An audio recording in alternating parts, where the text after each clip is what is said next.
What happens when a Latter-day Saint apostle is caught as a serial adulterer? I'd like to tell you the story today of Albert Carrington, an apostle in the Church of Jesus Christ of Latter-day Saints who was excommunicated for adultery in 1885. Now, it's a fascinating and admittedly grotesque tale in its own, but I think it also touches on some broader themes that are important to know in general. In his mind, Carrington was operating in what he considered to be a gray area, and he offered a inventive, if a bit disgusting, defense for his serial affairs. But that episode also helped how the Latter-day Saint apostleship and the Quorum of the 12 decided on how to police the morality of its members, especially in an era of polygamy and the underground. So while Carrington's excommunication story is no doubt scandalous, it also demonstrates among LDS leaders a commitment to what they define to be morals, especially in an era of polygamy in which they are seen as the grotesque adulterers. They're trying to police the boundaries within their own moral standards. It also opens up questions concerning sexual experimentation for a community known for its own inventive nature and challenges to the traditional monogamous order. Now, much of what I'm going to share in this video comes directly from a phenomenal article that I will link to in the video description by Gary Bergera titled Transgression in the LDS Community. It is one of a three-part article published in the Journal of Mormon History about 14 years ago that covers Albert Carrington, Richard R. Lyman, and Joseph F. Smith, though not the Joseph F. Smith that might immediately come to mind. It was a patriarch, Joseph F. Smith, who was caught having affairs with men, maybe a topic for a future video. Now, Bergera ended up compiling those articles and adding more material and publishing in a book, Justice and Mercy, that, again, I strongly recommend. And we also know a lot about this episode thanks to the voluminous and detailed diaries kept by these LDS apostles. And I will admit that I spent a lot of time digging into these diaries because it's just so fascinating. And I'll mention a few of them throughout the video.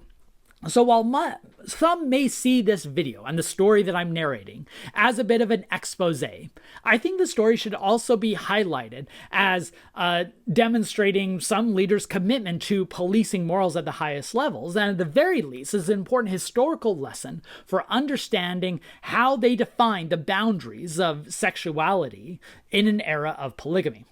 Let's dig in.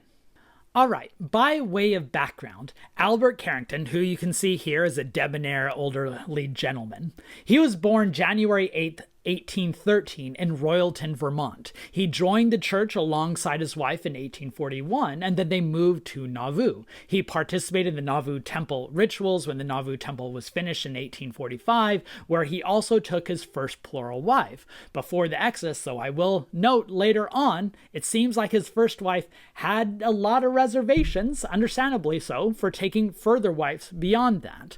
And because Carrington was much more educated and seemingly sophisticated than many other members, he soon developed this reputation for among the best, the cream of the crop, for the LDS intelligentsia. And with that background, he was then called as an apostle in 1870. And as soon as he was an apostle, he was given lots and lots of responsibilities, which demonstrate his significance and reputation within the church. He was added to the First Presidency, though not as an official counselor. Counselor of the First Presidency did not work as streamlined back then as they did today. He served as the church historian. He acted as the assistant trustee in trust. He was put in charge over Brigham Young's own estate, and he served 3 missions to Britain, in which he oversaw the church's European missions.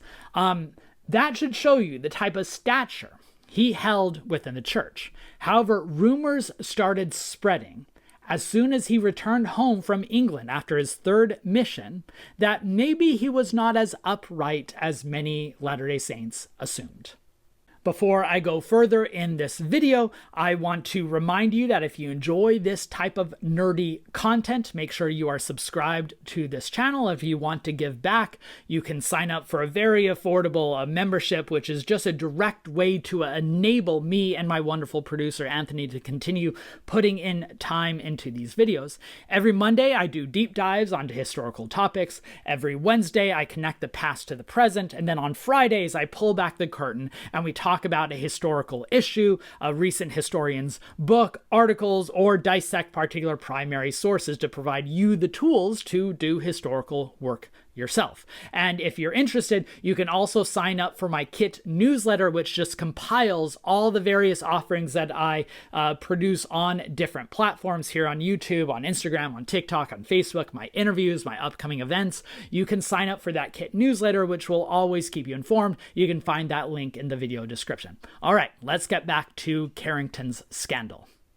When Albert Carrington left England in 1882 after his third mission presidency stint, he was replaced by John Henry Smith, this good-looking apostle who was the new LDS mission president based at their headquarters in Liverpool, England. And as soon as Smith arrived, he started hearing rumors that Carrington spent a lot of intimate time with the ladies, especially the mission home's housekeeper, Sarah Kirkman. In fact, one member who served the leadership in the home said that Carrington could not go within a neighborhood of an attractive woman without fondling her. And there are reports that especially this Sarah Kirkman, who was in her 20s, and Albert Carrington was in his upper 60s, in fact, nearing the age of 70, were laying with each other on the sofa, that they wrestled on the ground, that she bit him on his nose in a playful manner, and that they both called each other pet names, and that at one point Carrington had taken her shopping in London. Now, Smith wanted to disbelieve these rumors. He thought that maybe it was just Carrington courting a new plural wife, which was, of course, a common thing at the time, including with elderly church leaders taking on younger wives. Or he thought that maybe people were reading too much into harmless activities based on polygamous stereotypes, and he was going to offer the rational reaction. And eventually, Sarah Kirkman had traveled to Utah herself and would soon marry Richard Bridge the next year, so that problem seemed to solve on its own. However, he decided to be safe and report back to the LDS president, John Taylor. Now, Taylor got word about these rumors at a very time where he was intent on cleansing the church. This was in the stages in which the federal government is starting to clamp down on the practice of polygamy, and Taylor strongly believed that the only way the church would survive is a spiritual cleansing so that God could help them. And one of the ways he did this was he reestablished the School of the Prophets, something that Joe Smith had introduced back in the 1830s, but now John Taylor introduced it in Utah as a way for members to police themselves. And he wanted the Quorum of the 12 to police themselves. So he assigned Wilford Woodruff, who was president of the Quorum of the 12 at the time, to perform an investigation. So Woodruff interviewed several people who had migrated from England and reported back to John Taylor like this. Here's a block quote from Wilford Woodruff's report in September 1883. We examined into the reported criminality, note that word criminality, of Brother Carrington while in England, and have had a full explanation from him of these matters, and find there is no criminality to be attached to him, yet he was very unwise and imprudent in his course while abroad, which might have given cause for grave suspicions. Brother Carrington is also convinced that his conduct was not consistent with his calling as an apostle. Now note in that report the word of criminality, and Taylor seemed to have taken report because he responded back to Wilford Woodruff and said that, no, I don't want you just policing whether what he did was criminal.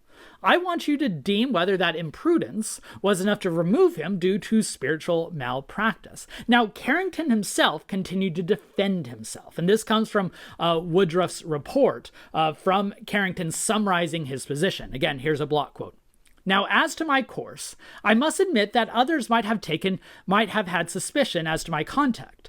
Conduct, as Sister Kirkman was very free and talkative, again, always blaming the woman, and which was to say the least very unwise and imprudent. Again, it's her that's unwise and imprudent. But there was no intuition of wrong by me or by her in these matters. Yet I now see that others might think so. I can say that I have never felt in my life had any connection with any female other than my wives, either at home or abroad. The Lord has preserved me free from anything of that kind. We're going to see a bit that he means something different from those words than you might assume. But for the time, he seems to have satisfied the Quorum of the 12 because they voted unanimously to sustain him in retaining his position. So all is well, right?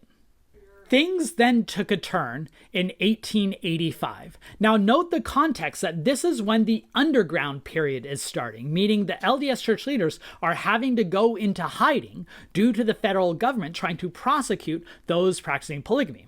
But they had heard enough rumors to where they felt that they had to take action. Now Sarah Kirkman had confessed to her husband. Remember, Sarah Kirkman was the housekeeper in their Liverpool mission home. She had married Robert Bridge, and in 1885, she confessed to Robert Bridge that she had been intimate with Albert Carrington, not just before their marriage, but after their marriage. And it appears that Bridge was quite upset over this. So the Bridges, both of them, wrote a letter detailing everything that happened and provided it to the Quorum of the 12, who then started another investigation. And this one was much more widespread. They had more first-hand accounts, and they found more evidence that led them to feeling blindsided and betrayed. They were especially upset that this was happening during a period of external pressure. Why is Carrington bringing undue attention to us when we should be focusing on the external enemy? And they found evidence that Carrington was involved with more women than just Sarah Kirkman, dating back to the 1870s. So they finally confronted Carrington in November 1885, and he confessed to intercourse with at least 3 women, including Sarah Kirkman. And the apostles were shocked at the justification that he gave, enough so that I'm going to share some big block quotations from the diaries of Heber J. Grant, who was an apostle at the time, who was especially offended by this, and he kept a detailed record, like several other apostles, in his diary. So this is coming from Heber J. Grant's diary.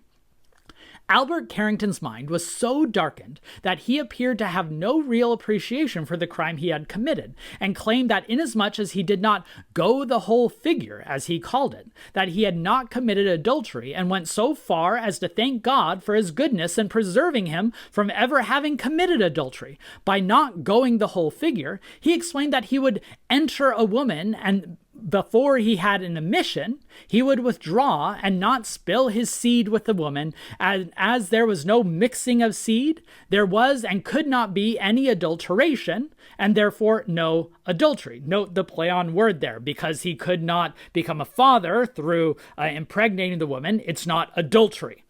He claimed that his actions were wrong, but he only looked upon what he had done as a little folly in Israel, and actually insisted that he saw no reason why we could not forgive him and retain him in fellowship in our quorum.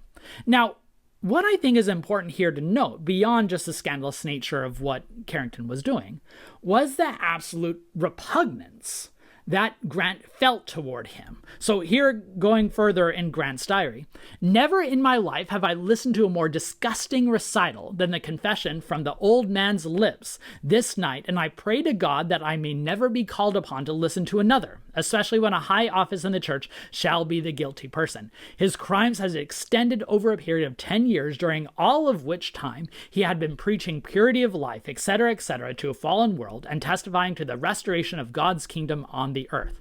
Now, Carrington continued to plead for mercy, but the Quorum of the 12 was unanimous in cutting him off, and then they published news of the excommunication just a few days later. Now, one question that I think it's fair to ask, and a question that the apostles themselves asked at the time, is why didn't Carrington just take on these women as a plural wife? Because in some ways that would have been expected. In fact, when Brigham Young would send mission presents out back in the 1850s and 1860s, he had instructed those apostles who were going to England to marry a young woman as a plural wife, for reasons that I won't get into in this video. And indeed, At least one of the women Carrington was involved with, a woman by the name of Janet Johnstone, believed that she would eventually be sealed to Carrington as a plural wife. Her own husband was not a member. And this might sound familiar to the Richard Lyman story for those of you who have watched that video. Carrington, however, and this gets into the lived realities of polygamy, did not seem to have support from his wife for additional plural spouses. For understandable reasons, it shows how the lived dynamics of polygamy can put barriers on what they do. And in response to those barriers, it appears that Carrington invented a theological excuse for allowing these extramarital affairs or satisfying his lust. At the very least, I think the story can show how polygamy and the broader views and expectations and experiences of polygamy could prompt, for some, inventive and innovative justifications for sexual relationships, while for others, a deep need to reaffirm moral boundaries, to try to show that we're not what these external critics are calling us. In other words, it produces both an Albert Carrington, who is inventing that it's not adultery because I did not ejaculate within the woman, but it's also producing a Heber J. Grant, who is like, if we're entering in polygamy, we need to make sure we're moral about it. So let's now talk about some of the aftermath from this saga, because this proved to be a crucial moment for many people who were involved. We'll start with the leadership. Many of the leaders use this as an example of the need for them to double down on policing their own, especially in the context of the underground and the prosecution. In publishing the excommunication of Carrington, they were trying to tell the broader nation that you can trust us in policing our morality, because look, we are kicking out Albert Carrington, who does not belong, who is not following our Christian prudence. It also caused for some leaders a bit of introspection. This is from Joseph F. Smith, who was an apostle and counselor in the First Presidency at the time, who would later become the president. He is the son of Hiram Smith. He wrote this in a letter after learning the news. He was in Hawaii at the time, trying to escape prosecution. He wrote, quote, "I cannot but regret the terrible sacrifice that has taught us this sad lesson, and pray that this may be the last. I can assure you the news of Albert Carrington's fall made me feel like scrutinizing well the pedestal on which I stood to see, if possible, if it was sound." In other words, it caused for at least some apostles to consider where are their moral boundaries and how can they reaffirm it. There's also a lot of personal fallout of those who were directly affected by what was going on. And to show how connected many of these families were, Brigham Young Jr., this dude, the son of Brigham Young, as you might imagine, one of his plural wives was Jane Carrington, Albert Carrington's daughter. And we get this letter that Brigham Young Jr. writes to Jane several years later, explaining why he had not been spending much time with her and had not been living in the house. Now, let me warn you in advance, this letter is going to offend you for good reason. Quote, "Jane, you know the prime reason I have not lived with you. Had I continued to do so, our natures are such that you would have continued to bear children." Again, there's only one thing that he really wants out of her. "You were not in a condition of mind during the terrible ordeal through which you have passed in the last few years to be a mother to more children. Your mind and body were seriously affected. Now, I cannot tell our children the feelings that I've had in relation to the matter. Neither could they understand them. But you can reflect and see that it was infinitely better for us to avoid the chances of having imperfect children." I warned you, right, that there's a lot to unpack there, that he believes that because she was going through this moment of crisis with her father, that she was therefore not fit to have children. Therefore, because she could not have children, he should not hang around with her, because if he hangs around with her, there's an expectation of parental duty. And that just shows the personal stakes that are in place due to these broader disputes. And then there's Carrington himself. Now, Albert Carrington, excommunicated in November of 1885, soon suffered a series of strokes that left him bedridden. He immediately started petitioning for rebaptism, pleading for mercy. And while several apostles were willing to hear his case, there are others, like Heber J. Grant, who were dead set against it, saying that he had not shown nearly enough contrition to justify being rebaptized. It took 2 years and lots of disputes before he was finally rebaptized in 1887. Though not restored to his position as an apostle. Then on his deathbed in 1889, he asked to be reordained to the priesthood so that he could be buried in his temple robes. This prompted another round of debates within church leadership, who finally relented and allowed him to be reordained. However, by the time an apostle showed up to his home, Carrington had passed away just minutes before, although the leadership made an exception and allowed him to be buried in his temple robes. Now, Janet Johnstone, you'll remember Janet Johnstone, one of these women who Carrington confessed to having an affair with. She eventually convinced LDS leaders to allow her to be sealed to Carrington after he had died, because that's why both of them believed they were having an affair. They would eventually be sealed to each other. Though, again, in a twist, after she had died, her children had that cancellation canceled so that she could instead be sealed to their father, who was not a member at the time but has since been posthumously baptized. Sarah Kirkman and her husband continued living a marriage, although I imagine they had some tense memories and discussions about it. But I also want to talk about the deliberations and what they tell us about LDS leadership, because it showed that the Quorum of the 12 were deeply concerned over how morality operated within a polygamous system. They're also terrified of the broader context of what if these stories got out and confirmed these stereotypes of polygamy being this place for lustful desires. In other words, they had to cut off Carrington in order to reaffirm their own morality. And even if we don't fully agree with their moral boundaries, think about Brigham Young Jr. and how he treated his wife Jane, I think it is important to at least understand what they believed in, how they operated, and the structure, this patriarchal system they instituted. And finally, I think the story provides us some lessons on the internal dynamics of polygamy, even in elite families, that Carrington had to operate a certain way because he was not able to just get his wife to sign off on more plural wives. But then instead of just abiding by that desire by his wife to just keep a monogamous, faithful relationship, he went off on his own. And all of these things raise questions for church leaders to show that not only are they human, but they're wrestling with the consequences that came with polygamy.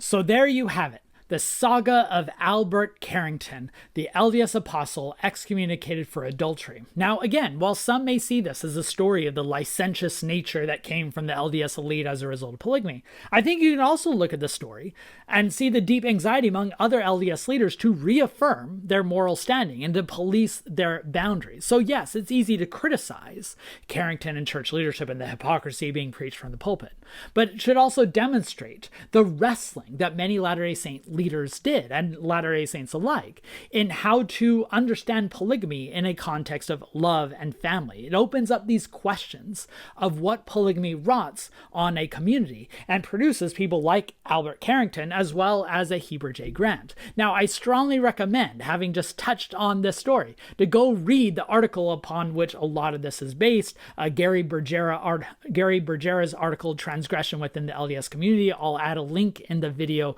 description.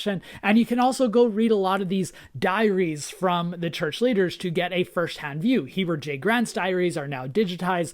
John Henry Smith's diaries have been published by Signature Books. Several of these accounts are quite revealing, and it shows how fascinating history can be. If you enjoyed this video, make sure to hit the like button, share it with others, subscribe to the channel if you haven't yet, and if you want to give back, consider becoming a member, and make sure to go subscribe to my Kit newsletter so that you'll never miss any of my videos on the different platforms and discussions and interviews and so forth. History has never been more relevant than it is today because these stories allow us to get a better sense of where we have come from and these wrestlings that are still at the heart of our society.